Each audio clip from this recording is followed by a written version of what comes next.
जय हिंद. सर्वात प्रथम मकर संक्रांतीच्या आपल्याला सगळ्यांना शुभेच्छा. आज आपण ज्या विषयावरती बोलणार आहे तो आहे की येणाऱ्या वर्षामध्ये म्हणजे 2021 मध्ये चीन हा भारताविरुद्ध काही लष्करी कारवाई करेल का आणि लडाख अतिक्रमण जे 5 मेला सुरू झालं होतं ते केव्हा संपेल. याच्याशिवाय आपण अजून 4-5 इतर महत्वाच्या मुद्द्यावरती सुद्धा बोलणार आहोत.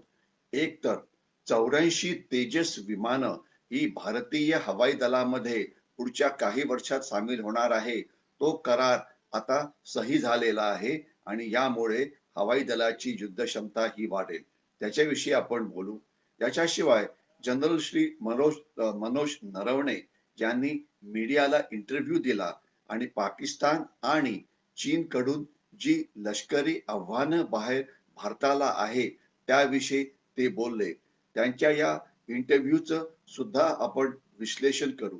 त्याच्याशिवाय एक महत्वाची बातमी आली की अमेरिकेने आपले काही महत्वाचे दस्तावेज याला डिक्लासिफाय केलं. म्हणजे याच्या आधी ते सिक्रेट असायचे, कधीही कुठल्याही पब्लिकला त्याच्याविषयी माहिती नसायची. परंतु ते आता मीडियामध्ये आलेलं आहे, ज्यामध्ये हे दाखवलेलं आहे की अमेरिका येणाऱ्या काळामध्ये चीनशी मुकाबला करण्याकरता भारताला मोठ्या प्रमाणात मदत करणार आहे.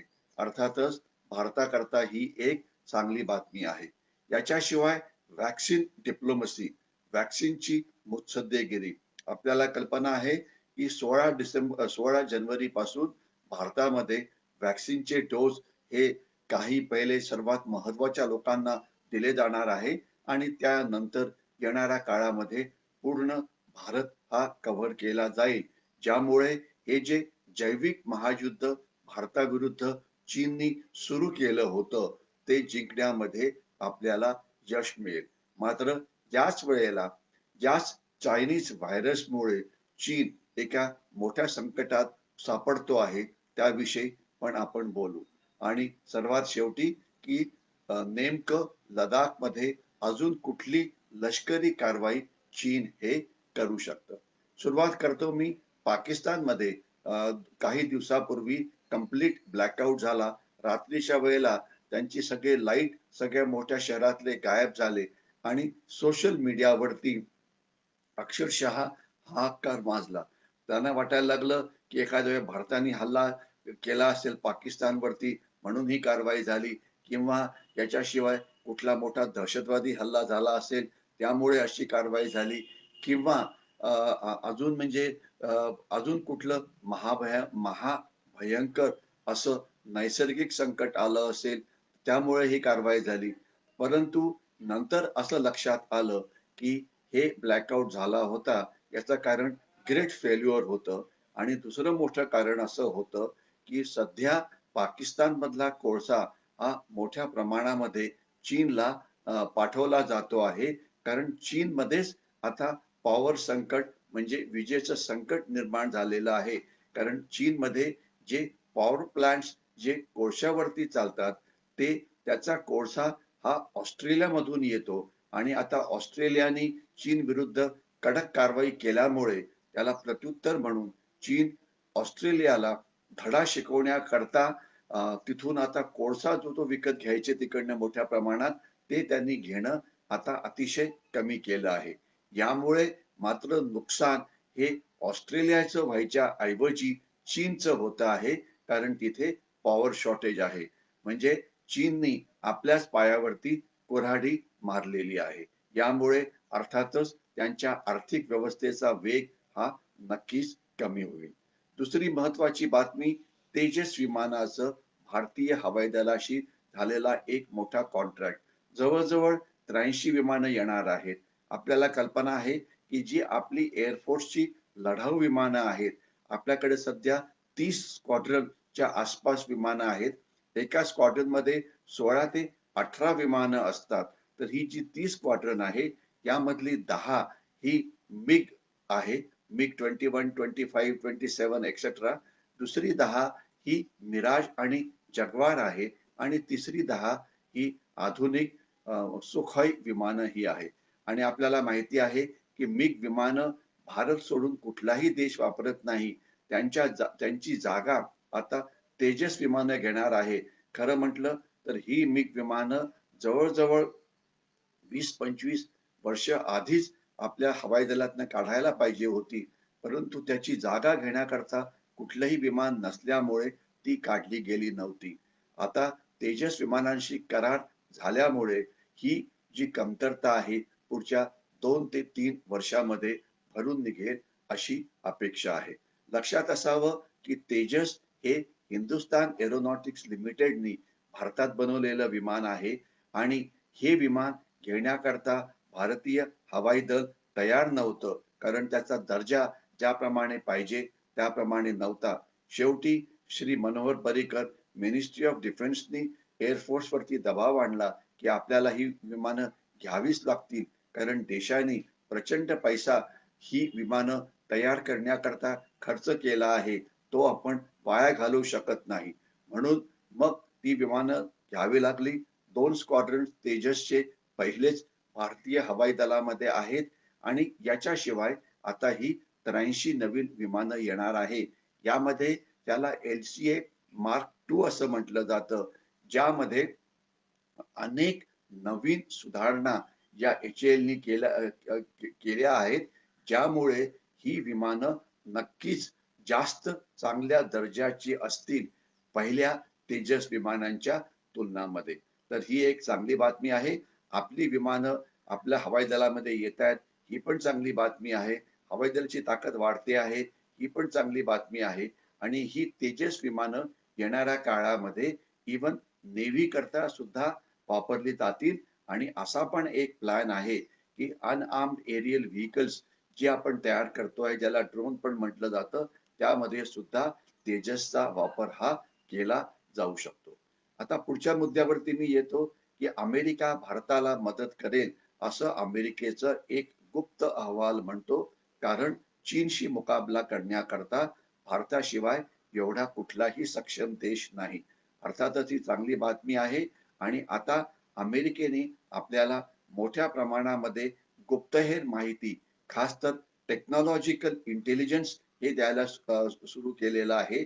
ज्यामुळे चीनची कुठलीही होणारी हालचाल, या चीनची कुठलीही नवीन शस्त्र, चीनच्या बोटी कुठे फिरत आहेत, म्हणजे चीनच्या सैन्याच्या वेगवेगळ्या हालचालीवरती लक्ष ठेवण्याकरता अमेरिकेचं टेक्नॉलॉजिकल इंटेलिजन्स आपल्याला पुष्कळ मदत करते आहे. कारण अमेरिका तंत्रज्ञानाची महाशक्ती आहे. त्यामुळे त्यांची मदत आपल्याला नक्कीच चांगली आहे. याशिवाय अमेरिकेचे जे लष्करी बेसेस आहे, तिथे आता आपली विमानं, आपली जहाजं तिथे जाऊन लॉजिस्टिक सपोर्ट घेऊ शकतात किंवा लढाई झाली तर त्याचा वापर सुद्धा करू शकतात. याच्याशिवाय डोनाल्ड ट्रम्प जायच्या आधीच आपण अमेरिकेशी एक अतिशय महत्वाचा करार केला होता. ज्याप्रमाणे तंत्रज्ञान मोठ्या प्रमाणामध्ये भारतात येण्याची शक्यता आहे. परंतु ही शक्यता आता बदलायला पाहिजे ऍक्च्युअल्स मध्ये. कारण अमेरिकेशी होणारे करार हे अतिशय धीम्या गतीने चालतात. म्हणून सरकारला एक ऍक्शन करणं महत्वाचं आहे की वेगाने आपण केलेल्या वेगवेगळ्या करारावरती अंमलबजावणी झाला पाहिजे, ज्यामुळे आपली युद्ध क्षमता ही वाढेल. यानंतर मी येतो व्हॅक्सिन डिप्लोमसी वरती. व्हॅक्सिन करोना करता किंवा ज्याला काही लोक चुकीने COVID-19 म्हणतात, ज्याचं खरं नाव चिनी व्हायरस आहे, त्यावरती एक व्हॅक्सिन तयार करण्यामध्ये भारतीयांना यश मिळालं आहे. ही अतिशय महत्वाची बातमी आहे. कारण करोना किंवा चायनीज व्हायरस हे भारतावरती चीननी लादलेलं एक जैविक युद्ध होतं आणि त्याच्यावरती एकुलता एक उपाय म्हणजे व्हॅक्सिन. आता हे व्हॅक्सिन आपण तयार केलेलं आहे, ज्यामुळे येणाऱ्या काळामध्ये या जैविक महायुद्धावरती आपण विजय मिळवू शकतो. परंतु एवढंच नव्हे तर आज या उलट चीनची हालात अजून गंभीर बनते आहे. त्यांनी जे व्हॅक्सिन दिलं होतं ते व्हॅक्सिन घ्यायला आता ब्राझील तयार नाही. इव्हन नेपाळ सारखा देश चीनकडनं व्हॅक्सिन घ्यायला तयार नाही. त्यांना भारताकडून हे व्हॅक्सिन पाहिजे. याच्याशिवाय तैवानच्या शास्त्रज्ञांनी असा एक स्फोटक शोध लावलेला आहे की चीनी व्हॅक्सिन जे आहे त्याच्यावरती पुरेशा ट्रायल्स झालेल्या नाही, त्यामुळे इवन चीनी नागरिक त्याचा वापर करण्याकरता घाबरत आहे. आणि याच काळामध्ये चीनच्या अनेक भागामध्ये चायनीज व्हायरसची दुसरी किंवा तिसरी वेव्ह येत आहे. त्यामुळे येणाऱ्या काळामध्ये चीनचं संकट हे वाढणार आहे. ही भारताकरता एक सुवर्ण संधी आहे.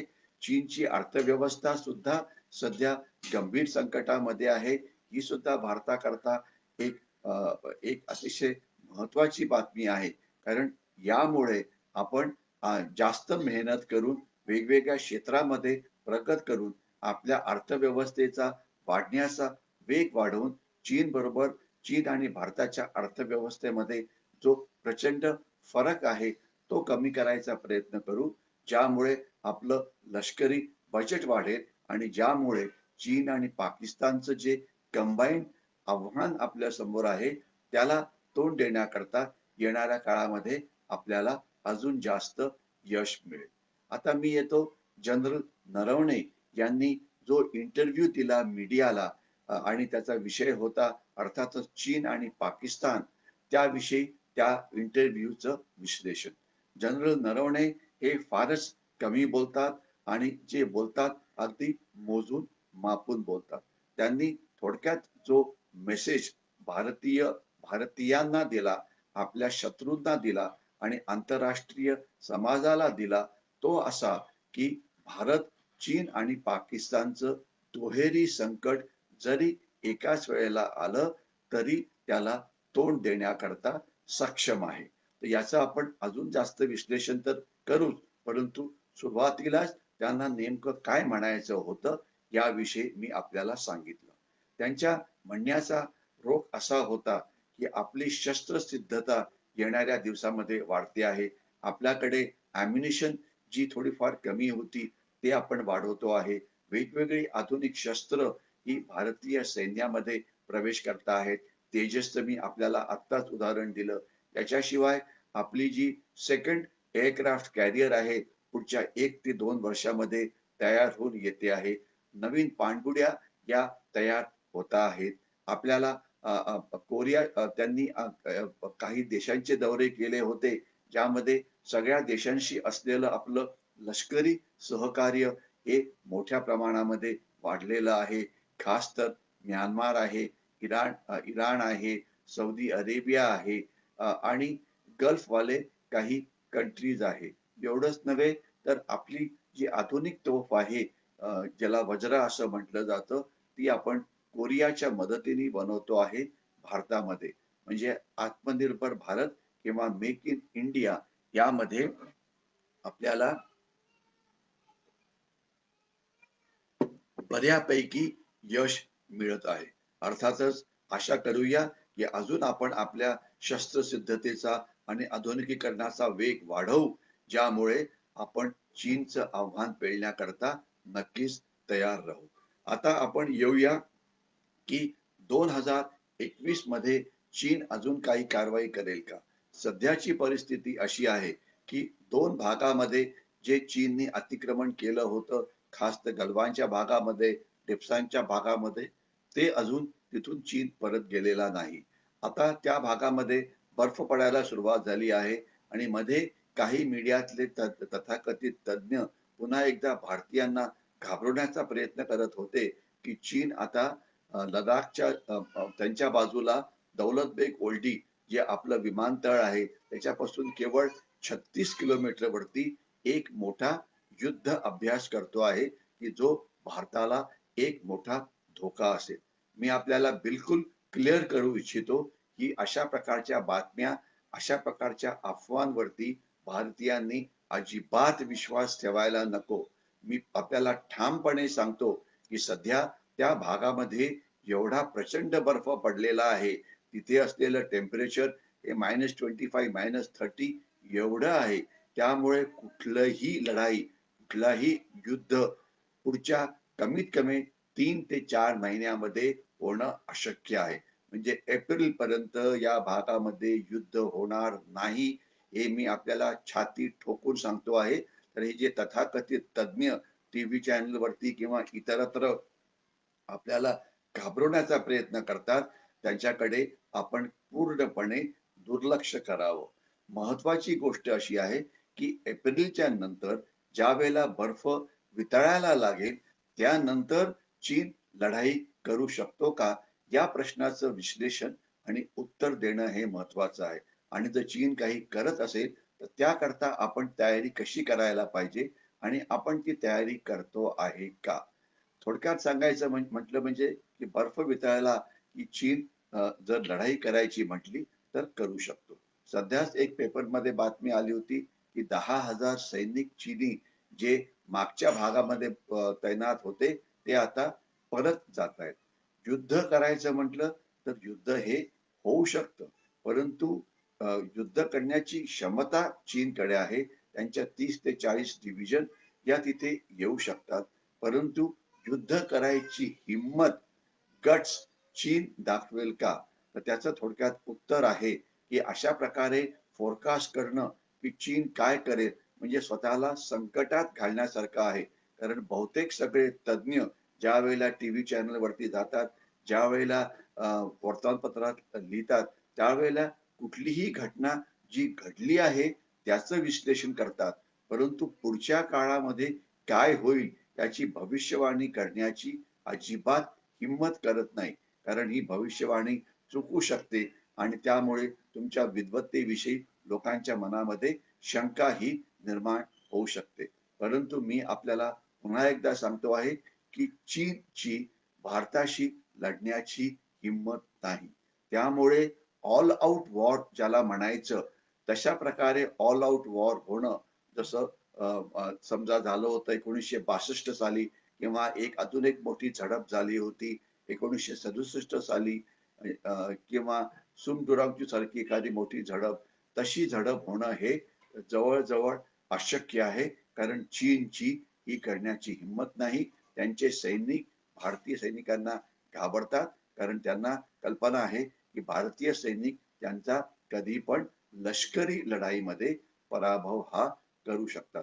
भारतीय सैनिक टफ आहेत, त्यांचं नेतृत्व चांगलं आहे, त्यांचं ट्रेनिंग चांगलं आहे, त्यांचं मनोबल चांगलं आहे.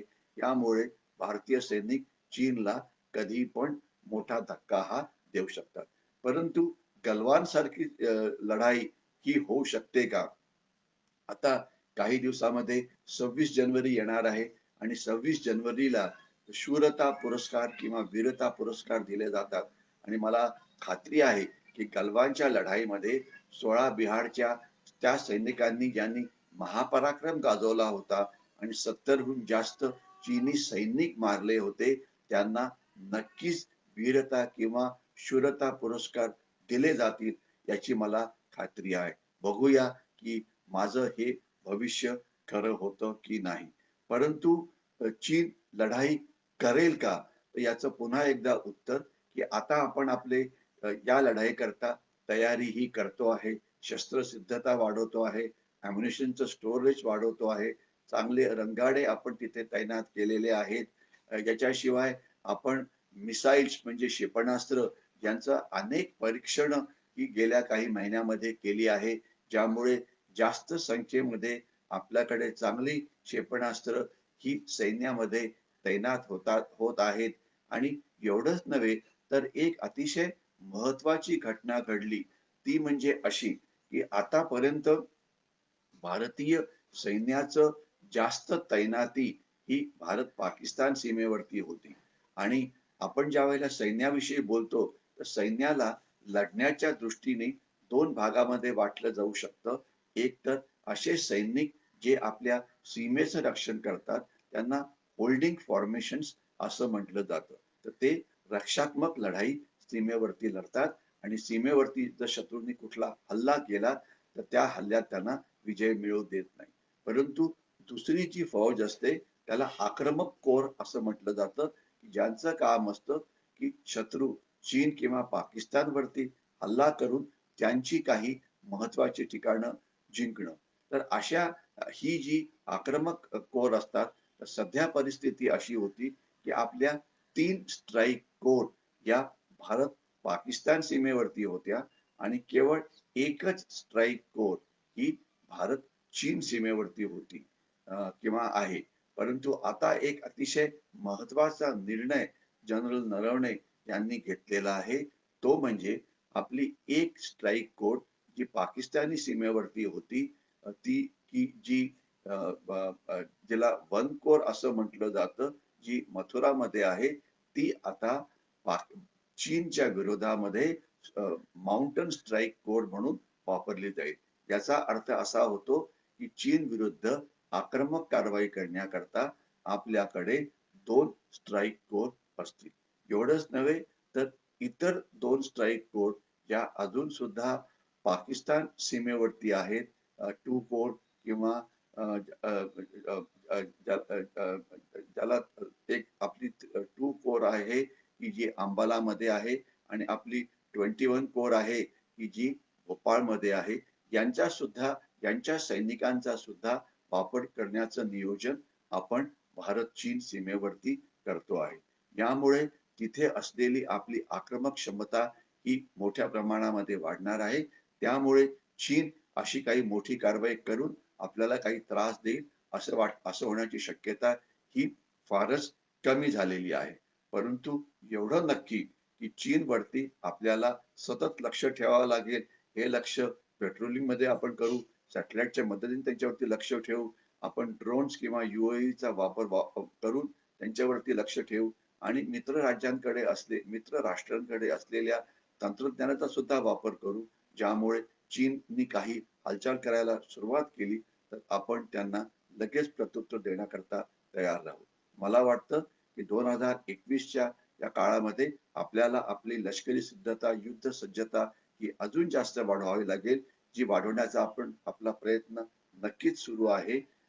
यामुळे चीन आणि पाकिस्तानचं कुठलंही आव्हान, लष्करी आव्हान जर आलं तर त्याकरता आपण तयार आहोत.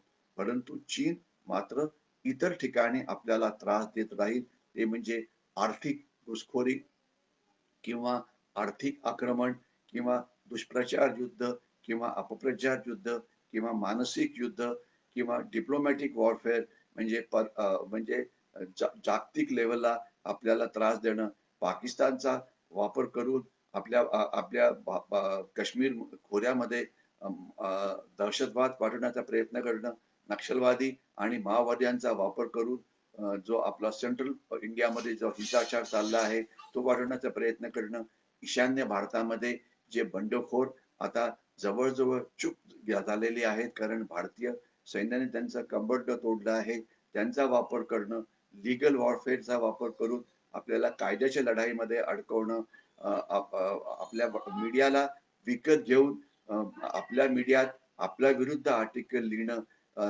असे प्रकार हे चालू राहतील तर हे जे इतर हायब्रिड वॉर आहे त्याकरता आपल्याला प्रत्युत्तर हे द्यावंच लागेल. लक्षात असावं, चीन 7.5 फूट उंच नाही, त्यांच्या सुद्धा कमजोरी आहेत. मग त्या तिबेट असो की शिनजियांग असो की त्यांचे नागरिक असो, आपण त्यांचा वापर करून हायब्रिड वॉरचं काउंटर ऑफेन्सिव्ह त्यांच्या विरुद्ध लॉन्च करायला पाहिजे. आपल्याला जर हे व्हिडिओ आवडला असेल तर त्याला जरूर लाईक करा आणि जास्तीत जास्त लोकांशी शेअर करा. मी इथेच थांबतो. जय हिंद.